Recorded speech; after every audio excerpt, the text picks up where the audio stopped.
The purpose of Wealth Talk is to educate, inform, and hopefully entertain you on the subject of building your wealth. WealthBuilders recommends you should always take independent financial, tax, or legal advice before making any decisions around your finances.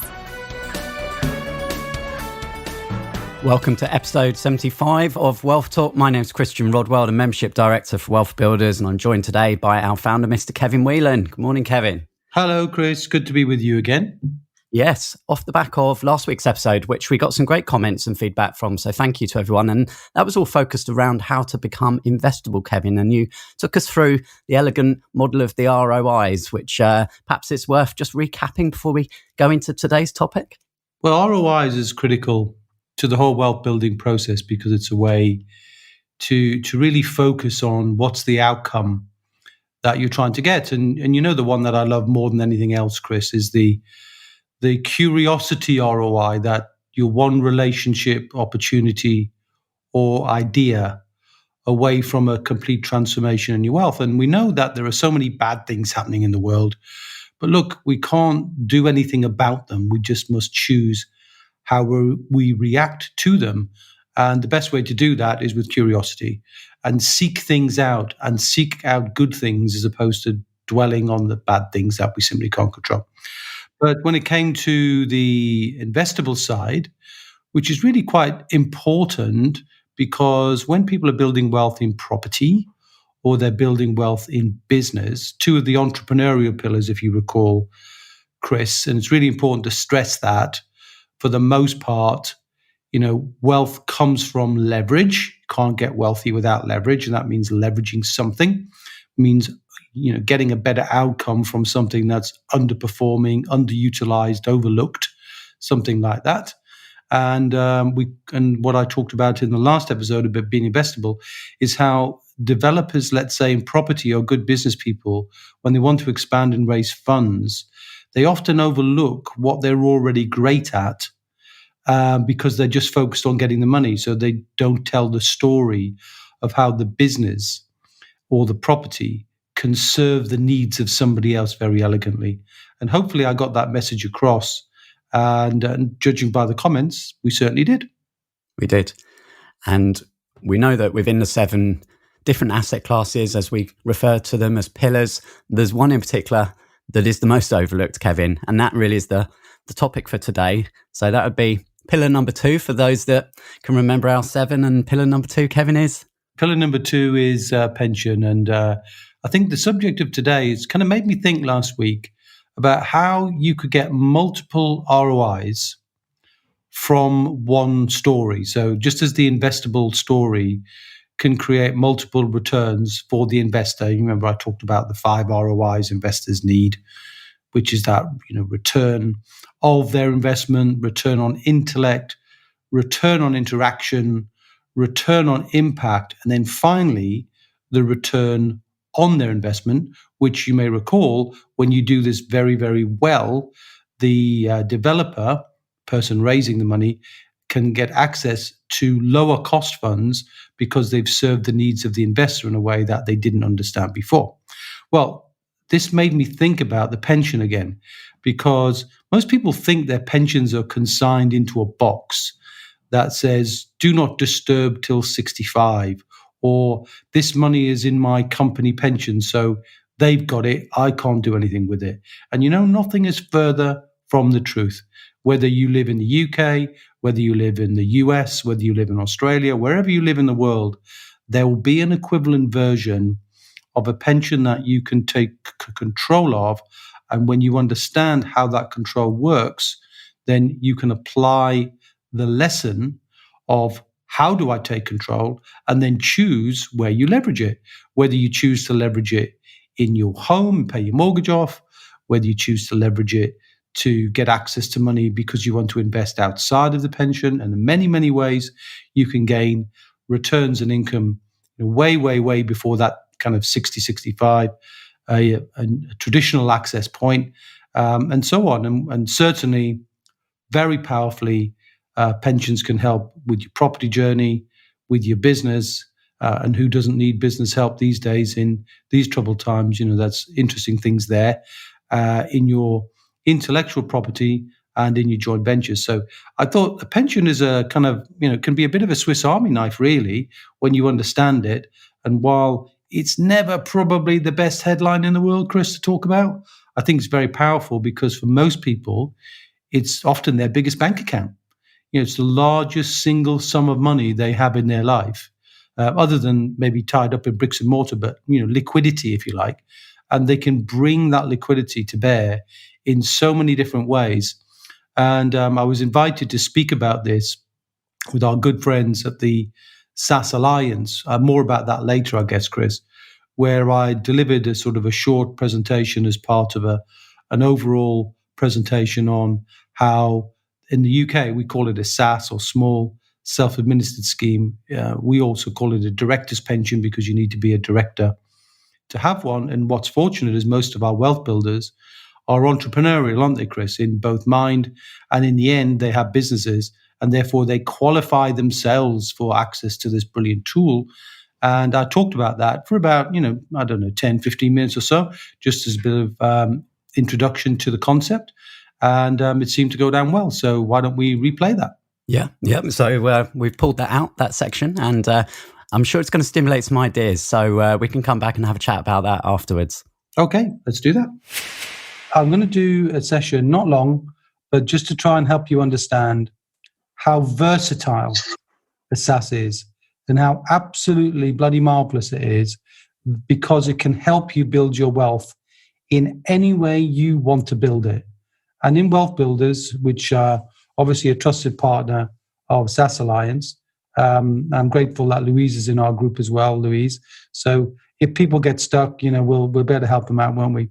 There are only 7 assets that you can use to build your wealth.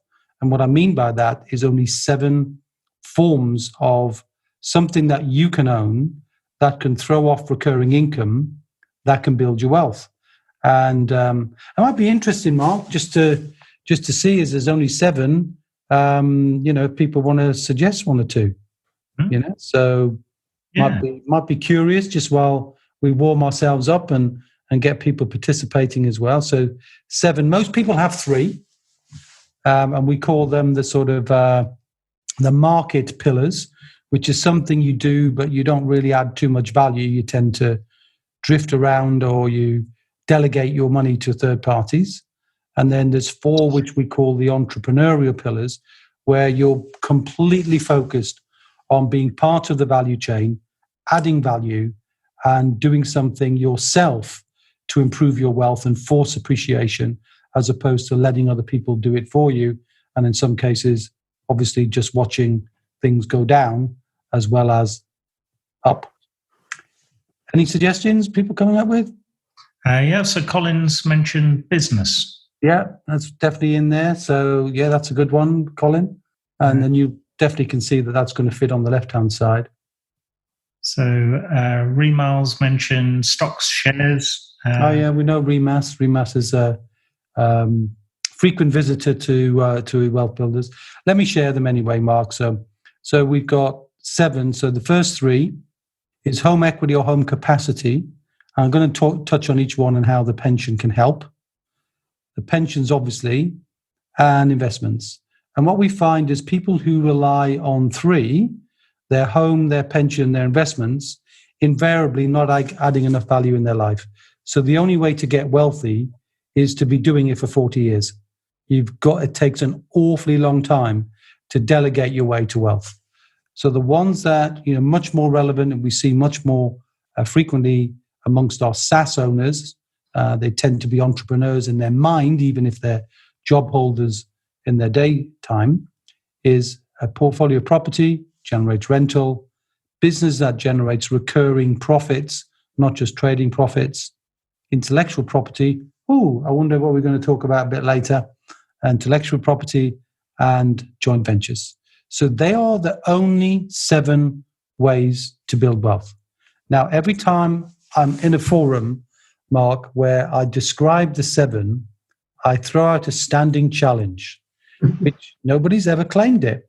And the challenge is this: if you can give me number 8, in other words, something that you own that is not you, that puts money in your bank account while you're asleep. You don't have to be there for the money to show up. So it shows up, you don't have to, and you can pass that on to people you care about or good causes. It's got to fulfill that definition. So don't be suggesting gold to me, because gold does not throw off cash flow. It's a hedge. So case of champagne, I'll get it from Bolney where I was today. So no problem. You can have a fine case of English champagne, which they do in the same way, twiddling the old bottles. You know, we did a bit of that today. It's all good fun. If you can find number 8. But let's show you how your SSAS can help you in all cases. So surely your pension can't help you create or take advantage of the equity in your home or the capacity in your home. Well, it can, because your SSAS can buy gardens and land. And we've got clients in our community who are doing this. They're getting together with their neighbors and they're using SSASs to buy the spare land, that's capacity, that is in their property, and then turning that into a development opportunity. So all possible, and your pension can make that happen. Now, old people like me can get access to tax-free cash. So when you're over 55, you can get access to 25% of the value of your pension. So in a SSAS, for example, you're 25%. Well, what could you do with that? Well, you could repay your mortgage, which means you can get rid of a liability, which then you've got more disposable income, which you can reinvest, or you might want to feel secure. Or you create yourself an unencumbered asset, which you could then use as security for a SSAS loan back. And a lot of people think you can't use residential security for a loan back, but you can. The law allows it. There's just some rules about how to do that. And there isn't a week mark that goes by without somebody asking me that question about, you know, can you take a legal charge on a piece of residential property for a SSAS loan back? And the answer is yes, you can. All right, so that's your home. What about if you really fancy investing? You know, you don't like the idea of having your money constricted inside a pension, and there are lots of reasons why people might want to do that. Again, you could take your tax-free cash and then you take it out of the pension.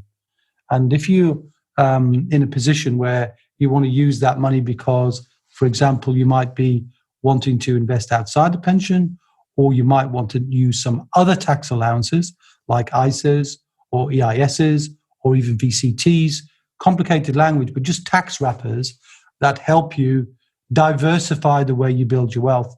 You know, your pension can help you do that, especially those people who are getting close or over their lifetime allowance, which, as we know, is just a little over £1 million, 1,073,100 is the current figure.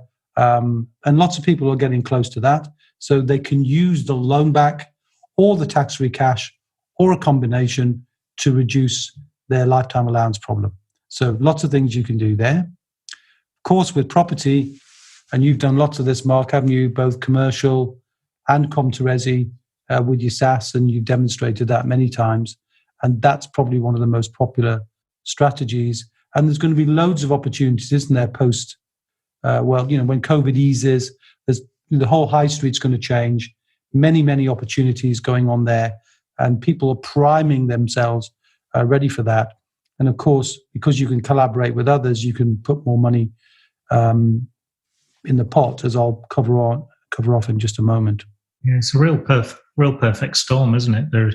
Fundamentally, there's an absolute need in the market. We're nowhere near addressing the housing shortage. We've got government stimulus measures coming in. We've got COVID. And as you say, you know, the retail high street are not exactly Amazon-proof right now. So, yeah. Yeah, I've been definitely seeing lots of demand in the SSAS community, Mark, for storage. For the I suppose for the delivery and for the ability to execute orders and so forth. But we all know that a SSAS cannot buy, and I'm not ever going to say it can, a SSAS cannot buy habitable residential property. You know, it can't buy your home, it can't buy a buy-to-let, but that is residential property that is exempt, so you can buy it. So student accommodation, halls of residence, for example, technically, as you've got in your bookmark, even a prison is exempt residential. Not that you want to be, in there, but care homes and other types of property where there's a certain type of tenant that needs special consideration, whether it's veterans, refugees, children who need protection, supported living, all sorts of things where you can use your money. And Louise, we were talking just the other day, weren't we, about you're living in a property, but you treat it as something different because it's a holiday home. And we had a mastermind on that. We talked quite a lot about that. So that's an area you're going into, isn't it? It certainly is, absolutely. Yeah. And again, you can do that with your SSAS. Now, the loan back, lending 50% of your pension. So if you've got 400,000, give or take, some technical rules, but about 200,000, you could loan that back, and provided you fulfill the rules, you can buy residential with that. So the loan back allows you to do the residential, but you need a company that has, a property bias to it, so that the purpose of the loan back is for the purpose of the business. And then, of course, again, tax-free cash. And I'm banging the drum about tax-free cash, but it's a very flexible thing when it comes to using your money. So technically, you could get 50% out and 25% out all at the same time. So you could take 75% of your money out and basically just leave the tax relief there. And meanwhile, everything you do is compounding. So in a way then, Mark, as you've said before, it's a way to enjoy the valuable benefit of the use of your pension money. And you can choose whether you take the benefit personally in your company or back into your pension. So you can't do that in any other kind of pension scheme. So what about a business? So if you've got a business, a trading business, not a property business, but a trading entity of some kind, well, you can use the pension to help inject money into that business. You can buy your own company shares as well. There are some rules, but you can buy shares. You can even do a loan back, for example, and buy a franchise. So you can even buy a new business or do a loan back and inject capital into your business. How many COVID-affected businesses would have been grateful for having money in their pension scheme that could have helped the business at a time of trouble? And of course, one of the things that's poorly understood is if you have a business, your contributions are not limited to your income, which they are as an employee. As an employee, you're limited to how much you earn. In a business, it's not about how much you earn. You're allowed to make a £40,000 contribution no matter what. And of course, when you have a multi-member scheme, and many of our schemes are multi-members, not just a single scheme, but many, like you've got 4 in your scheme, Mark, then you can have a contribution of up to $500,000 in one tax year.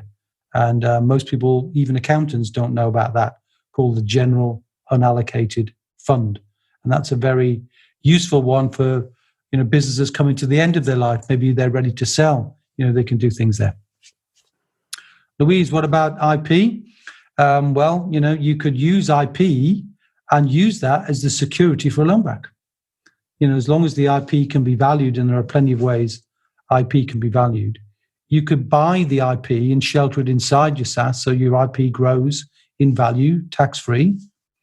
Of course, you can buy other people's IP. You could lend and learn with somebody else and they share their IP with you. That's a brilliant way of getting access to other people's IP. And as you develop your IP, and I'm sure that's happened to you, Mark, many times, and will be happening, I'm sure, to you, Louise, in due course, others will be seeing your successes and will want to lend to you. So the fact that you create IP makes you more investable. So, the whole thing can be a very virtuous circle. And then finally, joint ventures, which was number 7. You can collaborate internally. In other words, like you've done, Mark, you and your wife, Nigel, and their wife, and his wife, you've got 4 people. So you can collaborate together, but you can collaborate externally. So I can collaborate my SSAS with yours and do a project. So, you can combine other people's SSASs and almost go in convoy and do some interesting things. And that happens a lot. Of course, you can lend and you can borrow, as I mentioned. So that's great for collaboration and joint ventures. And the great feature, I think, of this, Mark, which is probably the most satisfying when people are recognizing the ROIs that are involved, and you and I talk a lot about this, multiple ROIs you can get when you're collaborating, because you get to see what other people do, see their perspective, get access to their little black book, get experiences that you wouldn't do, and maybe even make an impact in the world that perhaps on your own you wouldn't know how to do. So I hope in a very short period of time, in a whistle-stop way, kind of giving you an overview of how a SSAS is the most versatile pension. It's the Swiss Army knife in wealth building. And I would encourage people to find out a little bit more so they can see how versatile it is and why, we still are very excited about it for those who want to work more entrepreneurially than just delegate their money to a fund manager or a third party. So, as we mentioned there, Kevin, that was an excerpt which was taken from the SSAS Alliance event last week. So, tell us a bit more about the SSAS Alliance, because we've obviously mentioned this a few times on the podcast before, Kevin. Yeah, SSAS Alliance is a creation which was really born out of a journey. Remember, I talked at the beginning of the podcast about being curious about, your one relationship opportunity or idea away from transforming your wealth. And nobody took this more to heart than clients of mine, Mark Stokes and Nigel Green. Now, they were corporate people way back. They went into property development. They discovered that their own pensions, in fact, what they did is they combined each other's pensions and their wives' pensions, so 4 pensions together, and created a single SSAS, a small self-administered scheme for 4 people. You can have up to 11. So really powerful use of leverage. So there's a bit of leverage, right? So you're bringing power of 4 people's pensions together. And then they started using that pension money to buy commercial property, often in cash, because the liquidity was there in the pension. So they got good deals.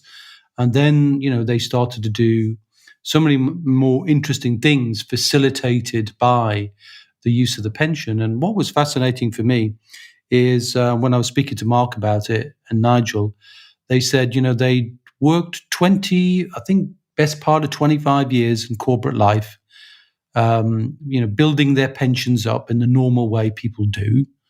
And they said the only time they really interacted with it was once a year. They got a statement, they looked at it, wished it was a bit better, and then put it back in the drawer. And then when they left corporate life and went into business together and discovered this was that corporate pension, or those 4 corporate pensions, were a rich source of money, funding that they could access for themselves with a new set of knowledge that was taught to them, then, the sky was the limit. And what they say in their story is the 25 years it took them to build that money, they doubled it within a few property transactions. So, within less than a couple of years, had leveraged the performance of their pension 10 times more than in terms of speed to double it than it took to get there in the first place. And so impressed were they with the power of SSAS. Mark took it upon himself to write a book, which is now, probably the best-selling book on the sort of principles of SSAS. And now he co-authored that SSAS Superstars book with Louise Wrighton, who we spoke about before, who's one of our students. Mark's one of our clients as well. And he and Nigel kind of are operating their SSASs, but were feeling like there really wasn't a good place to share this. They thought, wow, this has been such an incredible result. How and why do people not know about that? Now, they had a relationship with us, but, they just wanted to give more power to the message. So they created the Alliance, SSAS Alliance, essentially a place for education and connection, and to help people, who were interested in this idea to meet together. And in, days when we could meet together, there were meetings across the country, nationwide, where people were discovering this and seeing case studies of what was possible. So very, very empowering and quite weird in a way to think that hundreds of people were turning up to try and work out how they could leverage the pensions that most people forget they got. Very, very interesting. And after about a couple of years of doing that and interacting with me more, they invited me to help them take it to a higher level. And that's what we did. So I joined the board of SSAS Alliance, and now I'm working with them as part of my business life. So I'm proud to be co-directors now with Nigel and with Mark. And lots of things are happening, including, Chris, can you believe it? A SSAS conference, a national conference organized by SSAS Alliance, where there'll probably be 1,000 people. Who would have thought it? 1,000 people talking about pensions is really quite bizarre. It will be online, of course, because we're in that kind of environment. And I believe it's the 12th of November. So if anybody's curious, we call the curious people, remember, we encourage curiosity, the explorers. So go explore, go explore SSAS Alliance, go to the Facebook group, and you'll see there's lots of free content there. Or go to the conference. You can register there.